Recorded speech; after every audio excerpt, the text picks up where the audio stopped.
Letter written in the year 2070. This is the year 2070.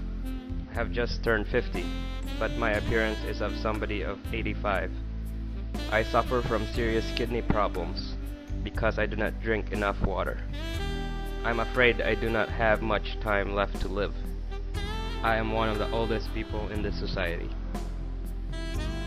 I remember when I was a child of 5. Everything was very different then.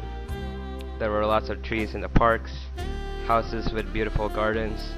I could enjoy having a shower for half an hour. Nowadays, we use towels with mineral oil to clean our skin. Before, women had beautiful hair.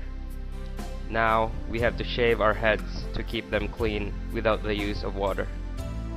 Then, my father washed his car with water coming out of a hosepipe. Now, my son does not believe that water could be wasted that way. I remember there were save water warnings on outside posters, radio and TV, but nobody paid attention.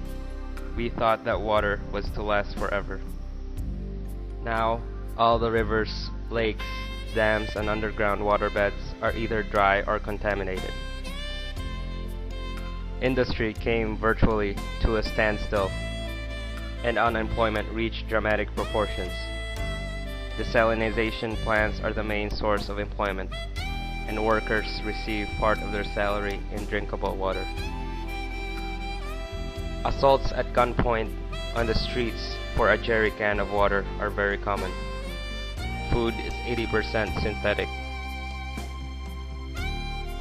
Before, the recommended quantity of water to drink for an adult was 8 glasses a day.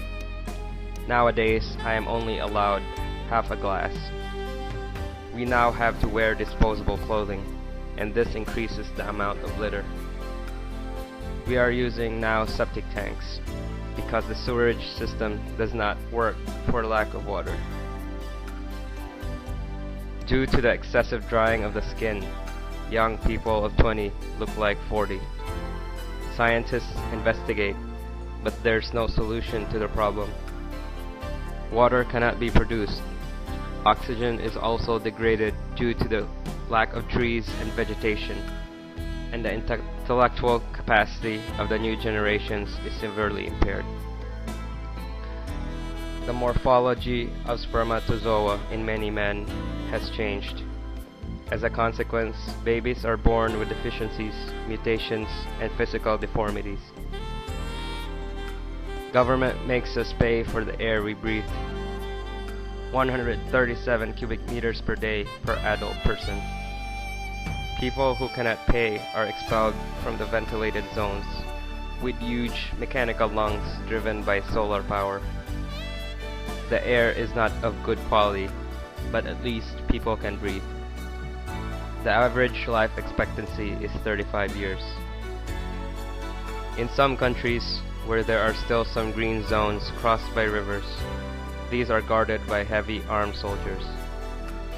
Water became a very coveted treasure, more precious than gold and diamonds. Where I live, there are no trees because it seldom rains.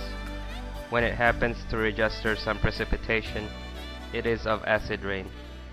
The seasons have been severely affected by the atomic tests and by contamination from the 20th century polluting industries.